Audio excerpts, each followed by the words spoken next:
প্রতিদিনের মতো সকাল 6টায় শ্রী ঠাকুর ও শ্রী মায়ের কথা শোনার জন্য আপনাদেরকে স্বাগত জানাই। পূজক গদাধরের পুজোর কথা মথুরামোহনের কাছে রানী রাসমণিও শুনেছিলেন। তার মনে আনন্দই হয়েছিল সব বুঝতে পেরে। পূজক ঠাকুরের অদ্ভুত ভাবাবেশ ও তন্ময়তার কথা তিনি আগে থেকেই জানতেন। পুজোর সঙ্গে থাকত তার প্রাণের উচ্ছ্বাস ভরা মধুর কণ্ঠের গান। তিনি দক্ষিণেশ্বরে এলেই পূজককে ডাকিয়ে তার গান শুনতেন। একদিন মন্দিরে রানী রাসমণি গান শুনছেন। শুনতে শুনতে তিনি একটু যেন অন্যমনস্ক হয়ে পড়েছিলেন। গান করতে করতে ঠাকুর তার লক্ষ্য করলেন।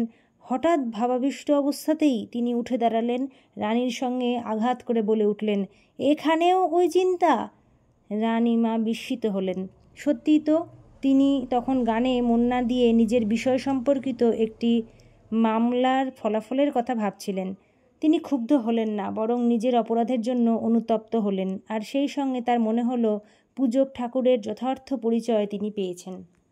কিন্তু পরে দেখা গেল জগন্মাতাকে নিয়ে ঠাকুরের ভাবাবেশ এত গভীর যে দেবী সেবার নিত্যক্রিয়া তার পক্ষে সমাধা করা কঠিন হয়ে উঠল।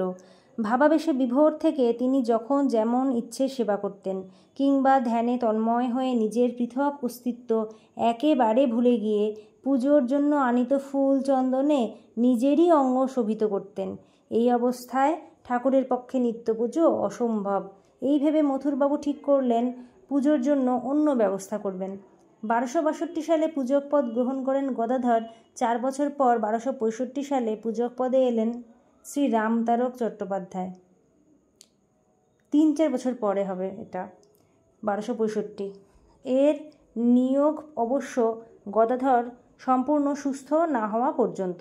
রামতারক ছিলেন শ্রী গদাধরের খুড়তুতো ভাই, তাই শ্রী গদাধর একে বলতেন হলধারী। দক্ষিণেশ্বরে ঠাকুরের সাধনকাল মোটামুটি 12 বছর। প্রথম 4 বছরে তাঁর প্রধান অবলম্বন ছিল ঈশ্বর দর্শনের জন্য ব্যাকুল আগ্রহ। এই ব্যাকুলতা সম্বল করেই তিনি জগদম্বার দর্শন লাভ করেছিলেন। এই ব্যাকুলতার প্রেরণায় তাঁর আহার, নিদ্রা, লজ্জা, ভয়, দেহের ও মনের সমস্ত সংস্কার অভ্যাস যেন কোথায় লুপ্ত হয়ে গিয়েছিল।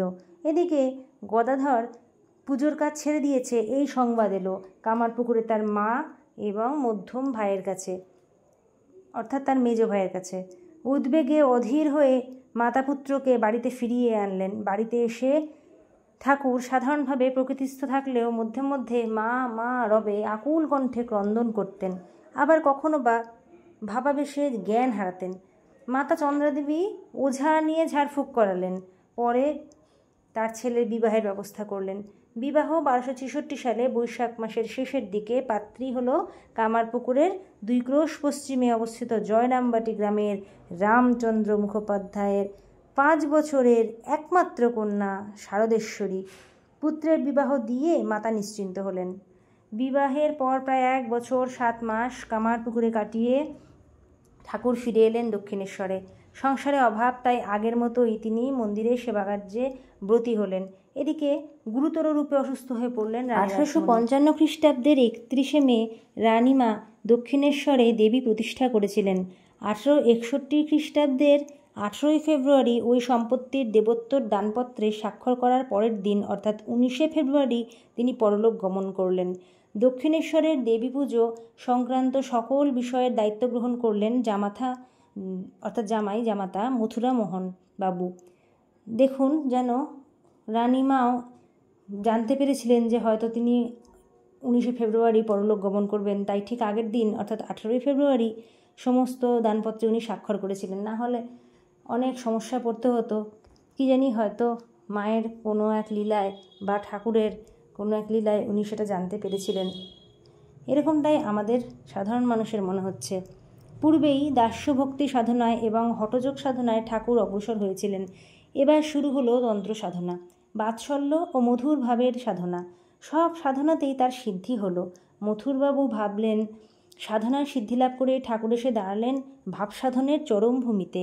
এখন তার মনে এলো সর্বভাব ব্যতীত বেদান্তের অদ্বৈত ভাব সাধনে প্রবল প্রেরণা। ঠাকুর যখন অদ্বৈতভাবের সাধনায় প্রবৃত্ত হন তখন তার বৃদ্ধা মাতা দক্ষিণেশ্বরে কালীবাড়িতেই বসবাস করছিলেন। জীবনের অবশিষ্ট কাল ভাগীরথী তীরে কাটাবেন এই তার কামনা। সেই সময় হলধারী নিযুক্ত ছিলেন দক্ষিণেশ্বরে রাধাগোবিন্দ বিগ্রহের সেবায়।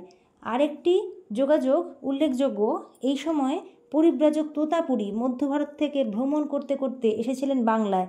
স্থির করেছিলেন ফিরে যাবার পথে দক্ষিণেশ্বরে 3 দিন থেকে তারপরে যাবেন। কালীবাড়িতে এসে ঘাটের বৃহৎ চাঁদনিতে এলেন তোতাপুরী। ঠাকুর সেখানে বসেছিলেন অন্যমনে। তার তপদীপ্ত দেহের দিকে তাকিয়ে তোতাপুরী আকৃষ্ট হন। তিনি উপলব্ধি করলেন এই ব্যক্তি সামান্য পুরুষ নন। তন্ত্রপ্রধান বঙ্গে বেদান্তের এমন অধিকারী আছে জেনে তিনি বিস্মিত হলেন। কাছে এসে প্রশ্ন করলেন, তুমি উত্তম অধিকারী, বেদান্ত সাধন করবে? ঠাকুর বললেন, আমার মা সব জানেন, তার অনুমতি পেলে করব। তোতাপুরী বললেন, তবে যাও, তোমার মার অভিমত জেনে এসো। তোতাপুরী প্রথমে বুঝতে পারেননি যে ঠাকুরের এই মা জগন্মাতা। যাই হোক, মার অনুমতি নিয়ে এসে ঠাকুর তোতাপুরীর কাছে দীক্ষিত হলেন। কিন্তু বেদান্ত সাধনায় উপদেশ গ্রহণের পূর্বে তাকে যে শাস্ত্রানুযায়ী সন্ন্যাস গ্রহণ করতে হবে, তার কি উপায়? ঠাকুর বললেন, সন্ন্যাস নেব, কিন্তু গোপনে। আমার বৃদ্ধা মাতা আছেন, তিনি আঘাত পাবেন। সেই ব্যবস্থাই হলো।